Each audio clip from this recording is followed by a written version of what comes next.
is Coach Reginald Samples. I'm the head football coach at Duncanville High School.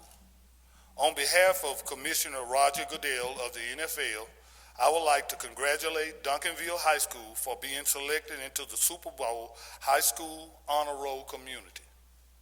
This is the 50th year of the NFL Super Bowl and Super Bowl winners. From the previous 49 years are going back to the members from the previous 49 winners are going back to their high schools to present a commemorative golden football to the school. Ray Crocket, a graduate from Duncanville in 1984, played in it and won the Super Bowl with the Denver Broncos in 1997 and 1998. I'm going to briefly introduce Ray. As I said, Ray is a graduate of Duncanville High School. Let's give him a hand just for that.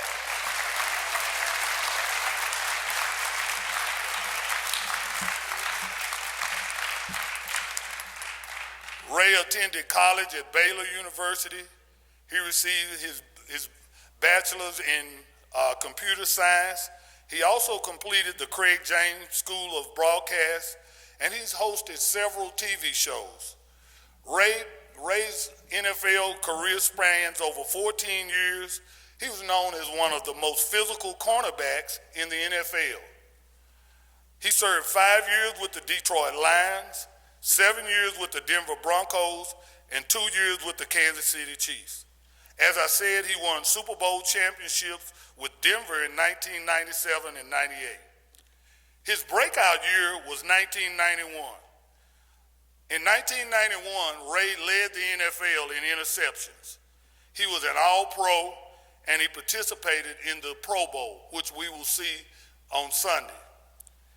Ray is a big advocate in the community. He hosts several charity events. He's hosted events for the Cancer Society, the Lupus Foundation, and for children's charities. After retiring, Ray has been active in the business community.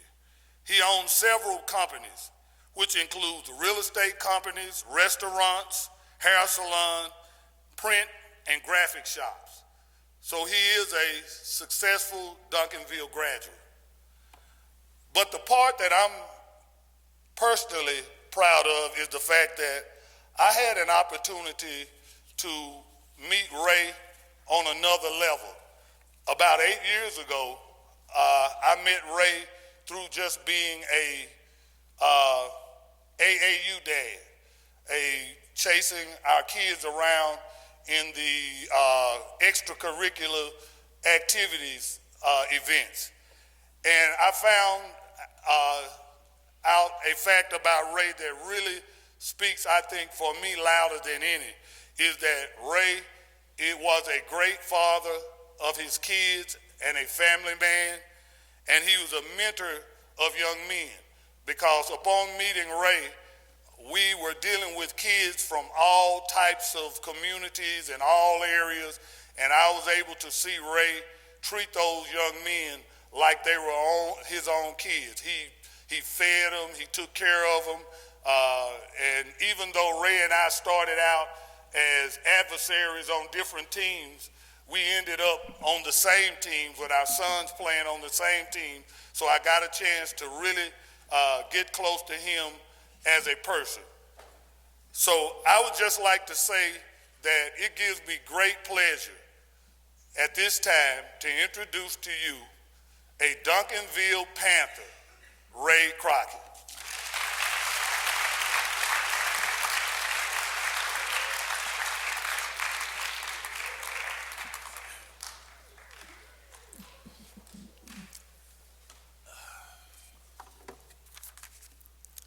How's everybody doing? First and foremost, I'd like to say thanks, Coach Samples, for putting all this together. I called Coach at the really at the last minute, which Coach knows me from me coaching AAU basketball. A lot of stuff I do is at the last minute. But really, that was really a joke. I'm always a fast-forward thinker. but I was out of town and I was doing some stuff for the NFL. So when I called Coach, I really wanted to get this done because, fortunate or unfortunate, Duncanville has not had many NFL players. Luckily, one of my good friends that played on the team with me back in 83, 84, 85 was Barry Foster. He actually went to the Pittsburgh Steelers. He was going to try to make it today. He's actually in Pittsburgh. But so I was blessed and fortunate enough to have another teammate who actually made it to the NFL. As you guys know, making it to the NFL is kind of like winning a lotto.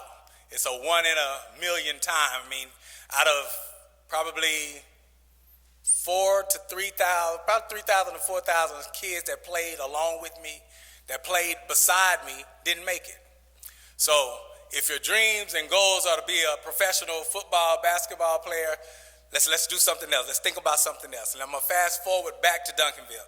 I also like to say, if you'll forgive me, thank you to Carlos Meekins, the principal, and thank you to Deborah Kroon, the superintendent. Thank you guys for having me as well. They wasn't here when I was here. They're too young, as you can see.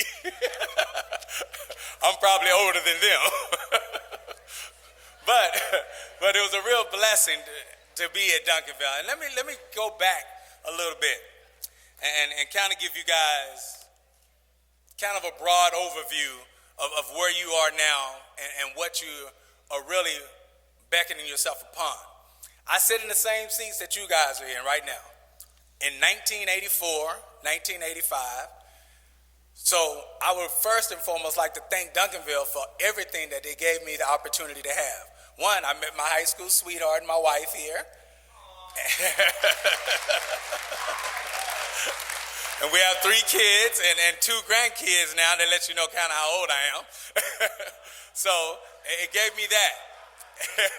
And it also gave me the opportunity to get a great education and the opportunity to go to Baylor and get another great education.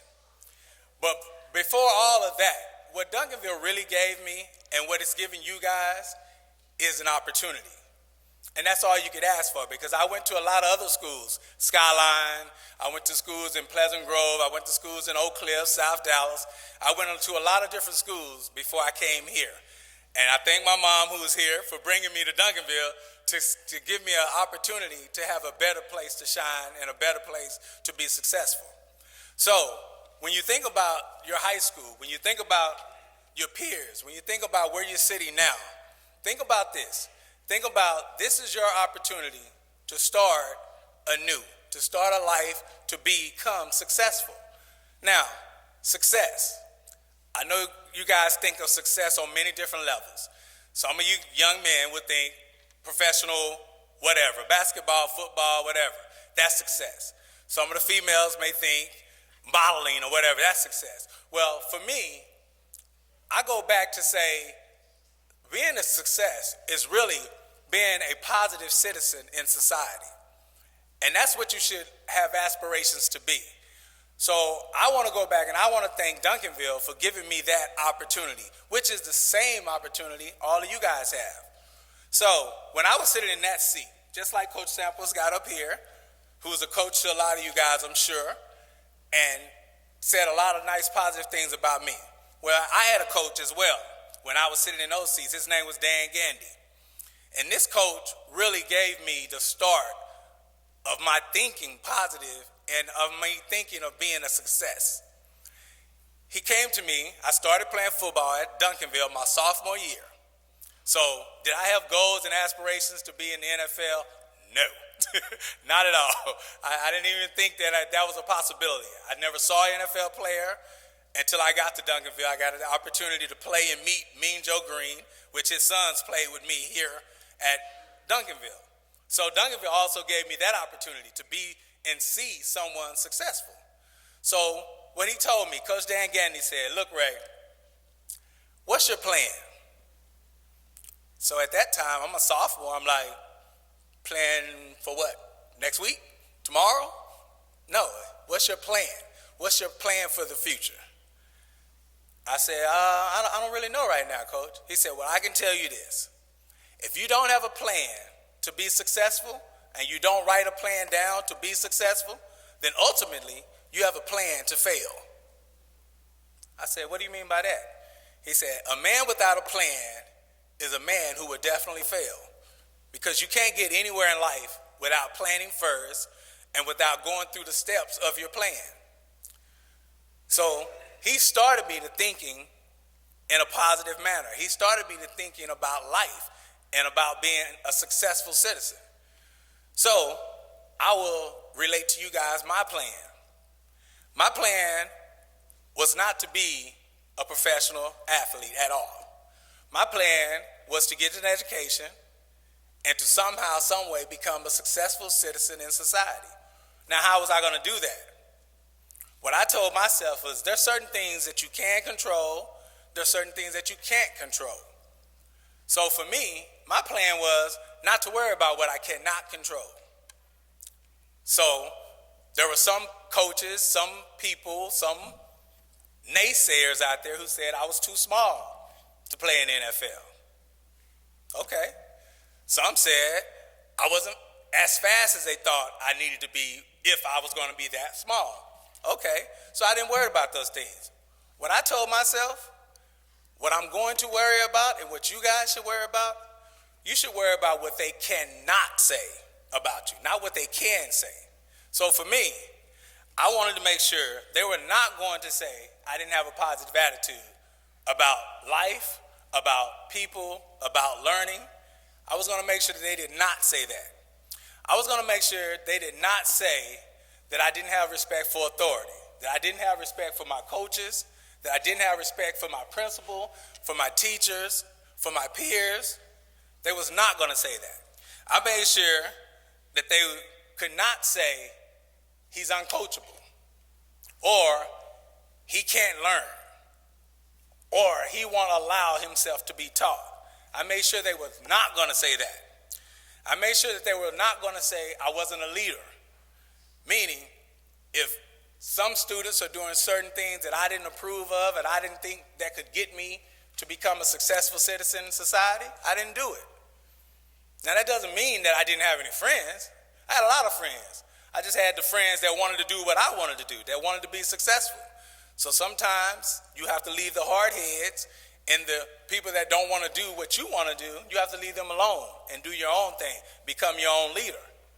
Don't be a follower to everything. You could be a part of a group of people who's doing something positive, not a follower. Then I wanted to make sure that they was not going to say I wasn't smart enough. Now, I was named on the all-academic team here at Duncanville. I was named on the all-academic team at Baylor. Now, what does that mean? Does that mean that I was any smarter than anybody else? No. You know what? Doing your work and being on the all-academic, that just means you did things the right way and that you worked at it.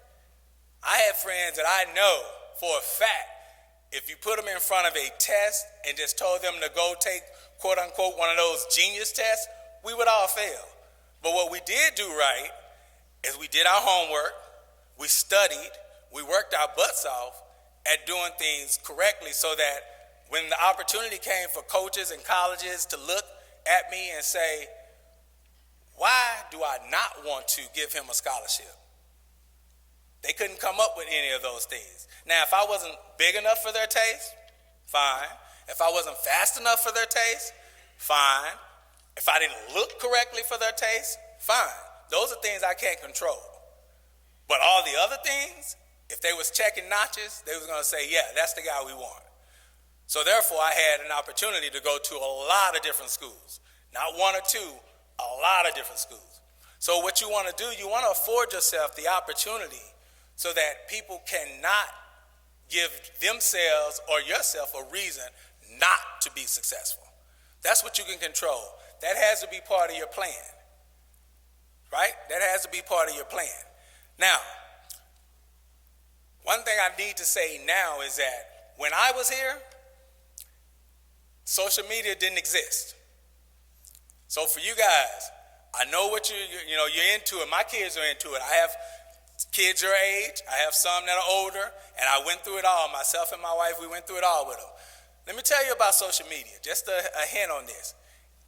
You know why it's called social media, right? Because sociably, everyone can see it.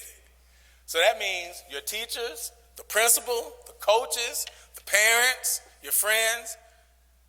So you have to be very careful because you can spend, most of you guys here are probably from 16 to, let's say, 19 or younger.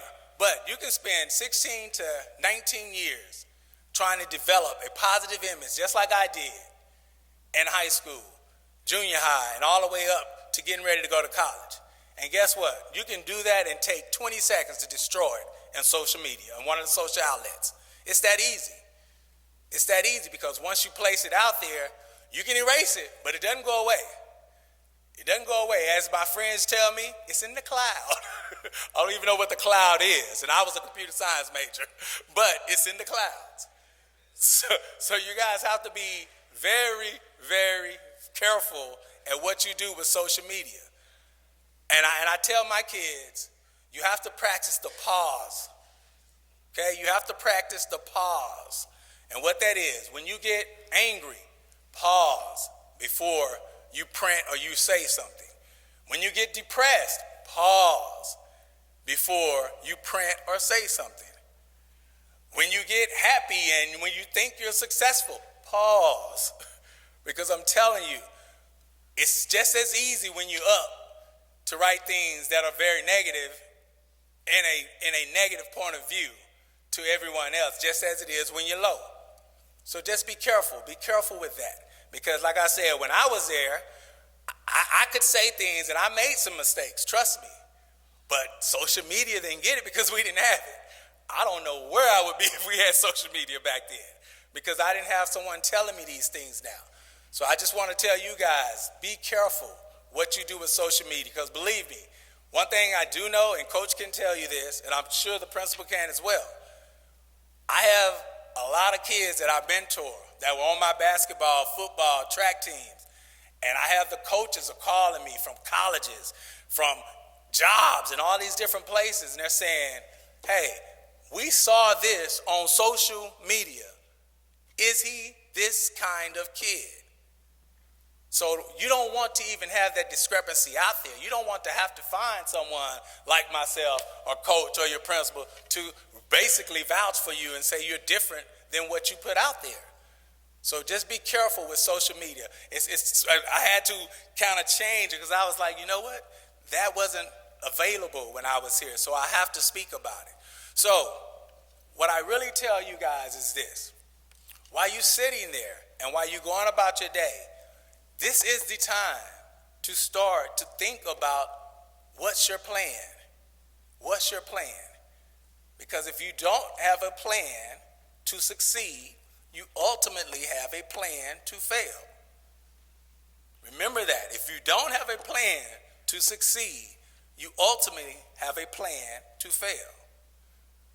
So, in closing, I like to say, I really appreciate all of you guys' attention. I appreciate the coach. I appreciate the principal, the superintendent for having me here, inviting me here for this special occasion. It is a special occasion. Don't get me wrong. But I figured I would at least drop a little bit of something to let you guys leave here to start yourself on being successful. It's not just about me and my success, because I want to see someone here have the same type of success. So if you control what you can control, right? If you work as hard as you can on the things that you can control, if you keep God first and you pray, God will take care of the things that you can't control. That is the key. Control the things that you can control. Give them things that they cannot say about you. And the things that they can say, let God handle that. That's something that you don't have to worry about. And if you do those things, I can't guarantee that you'll be a professional or a successful athlete or a successful actor or actress or model or whatever that is, but I can guarantee you, you would definitely have success in life. You'll be a successful citizen in society, which ultimately that should be all of our goal and all of our plan. Because if we do that and work together, then this world will become better. So, in closing, like I said, this is a joyous occasion. So, if by the grace of God, that you are fortunate enough to win, quote unquote, the lotto, like I did, and become a successful athlete, I pray that one day one of you guys, or two or three or whatever, will have the opportunity to come back and give your school one of these.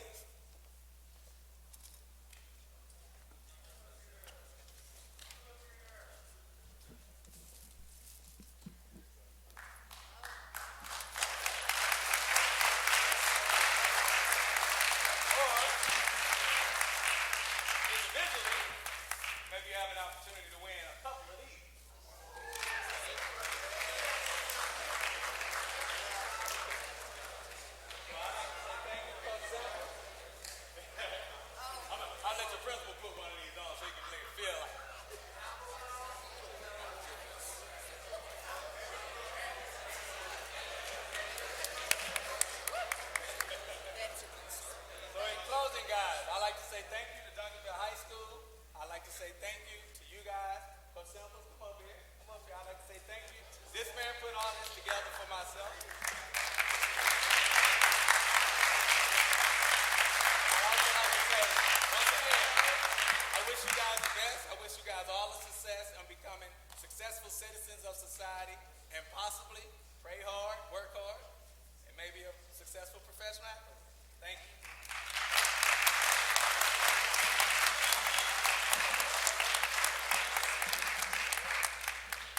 Any questions?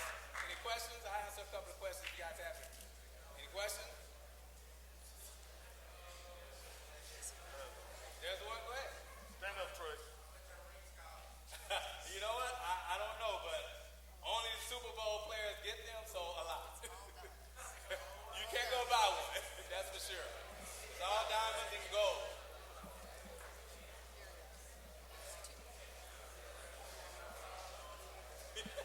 What did you say? Stand up. Look, you can try one on when you get yours.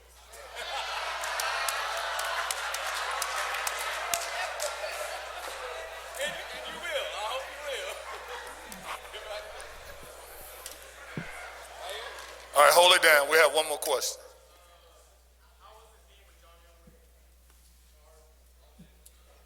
You know what? It was great. That's the one thing that I like to say, and people don't understand. When you're around a lot of other athletes that do the same thing that you do, it was amazing for me to see how down-to-earth John Elway was because I was with Detroit Lions at first, and I came to Denver, so I was a little hesitant because you're around a mega superstar. But he was just like us, and he was one that fit in. He made sure that we did things the right way. He wanted to win one of these, so we all bought in. And that's what I meant by being a success, and not only the way you are and the way you lead, but the way you are to others as well.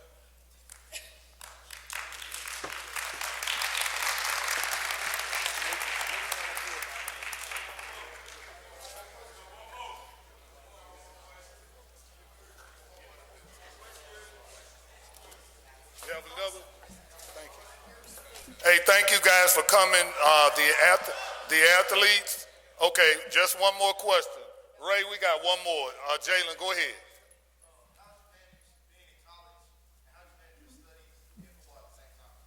Oh, that's a great question. You know what? And that's what I meant by having a plan. When you get to school, trust me, if you're a student athlete, and the key word is student athlete, you have to make sure that you put your studies and stuff go first. The coaches will understand it. Now, there are some knockoffs to being a student athlete. There are some things I couldn't do. Say, for instance, I couldn't be an engineer. It was just too difficult because you have to balance the two together. But there are a lot of majors and things that you can take. And once you get there, you have to talk to the teachers there, the professors there. You have to talk to everyone and put it all together. And then they put together a plan, and you just have to follow it and be diligent and work hard about it. It's tough, though. It's tough, but you can do it. Good question. Okay, guys, thank you for coming. The athletes, we're going to stay where we are. We have some things to go over. We're not going to go in the hall, so just relax. Some of the other classes, the teachers will supervise you as far as what you need to do. But the athletes, you guys just relax. I'll ask the coaches to kind of come down. We need to talk to the athletes about a couple of issues. Lori, you have anything? You good? All right, thank you.